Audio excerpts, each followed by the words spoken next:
Mes amis, mes followers, comme disent les jeunes de nos jours, public fidèle de la première heure, je m'adresse à vous trois aujourd'hui, car l'heure est grave. Alors, vous croyez me voir venir et pensez certainement que je vais vous parler du reconfinement, de cette fort triste situation dans laquelle nous nous trouvons.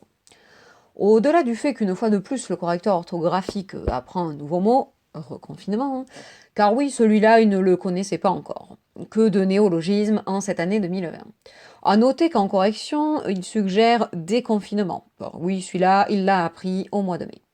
Mais que nenni, messire correcteur, il est déjà bien loin le temps où l'espoir d'une vie extérieure existait. Parenthèse, vous devez sûrement vous demander ce que vient faire dans un podcast ce petit commentaire concernant le correcteur orthographique.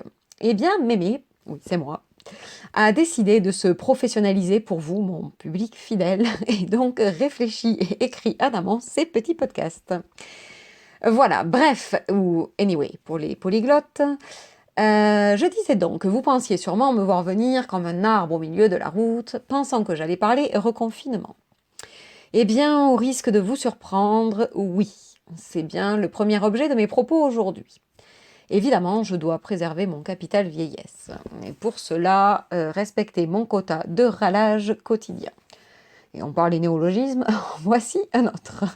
Car oui, apprenant le reconfinement nous pendant au nez hier soir, je n'ai pu m'empêcher de me dire et voilà, c'est reparti. Déjà que l'automne c'est long, là ça va devenir interminable et très minable.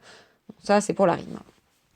Me voilà donc sur mon canapé, dépité, espérant que cette fois-ci, dans les magasins, les rayons de PQ et à défaut de sopalin seront bien achalandés, et cherchant une motivation pour continuer à avancer, bien sûr, tellement loin, qu'à force de creuser, c'était surtout du pétrole que j'allais trouver.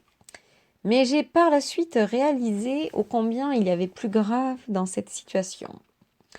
Oui, mes amis, l'heure est grave et vous pensiez sûrement que j'allais déblatérer, voire râler uniquement sur le fait de se retrouver à nouveau cloîtré chez nous, entre quatre murs, sans aucun loisir ou divertissement extérieur, avec pour seul compagnon Lucifer, le faux chat de votre sœur. Bref, eh bien, détrompez-vous parce que ceci n'est rien quant au fait même de ce que cette situation génère. Dans la vie, il y a 4 choses que je déteste par-dessus tout. L'injustice, l'intolérance, l'automne, ça vous l'aurez compris par mes précédents podcasts, et rayer mon agenda. Car oui, c'est bien de ça dont il s'agit. Voici ce que nous pousse à faire cette situation, et c'est intolérable. Parce que voilà, on fait des projets, on a des rendez-vous, on programme des événements, et paf, tout se chamboule, tout est annulé, et il faut tout barrer. Mais à quoi vont donc ressembler nos agendas? Je vous le demande. Est-ce que ce sont des choses qui se font, ça? Non, non, je ne le crois pas.